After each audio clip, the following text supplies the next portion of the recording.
Hey there, Jim Schlexer with the CEO Project. Culture is something that we talk a lot about as CEOs and as leaders of our companies.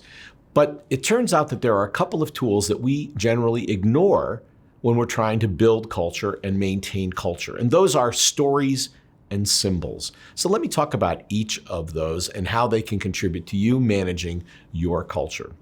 Well, stories are important, and this was talked about in the book Made to Stick by the Heath brothers, that stories are what people remember. Stories, the Aesop's fables, Jesus's parables, those have lasted for thousands of years. Why?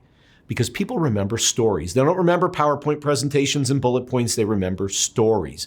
And so it behooves you, if you're trying to support a culture, is to identify the stories that support the culture that you're trying to generate. Nordstrom is famous for having stories about people who went through extraordinary efforts to support their clients. Why? Because supporting clients is incredibly important. So those are the stories they tell themselves to support, maintain, and teach their culture. You, as a leader, can do that in your company.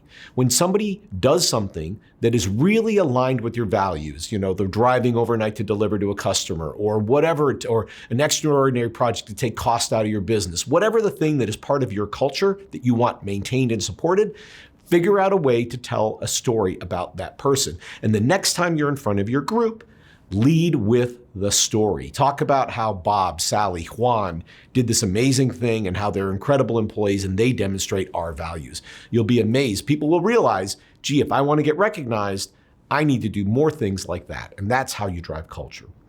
Symbols are the other element. And symbols are just things that we infuse with meaning. It could be a door hung in the lobby. It could be the millionth unit that we have gold plated. It could be our first dollar. But you have an opportunity to tell a story about an inanimate object and infuse it with meaning. Now, as an engineer, I got to admit, I struggle with this. But there is an opportunity to define meaning in an item and use it exactly like you do as a story. And that will enhance and improve and reinforce your culture.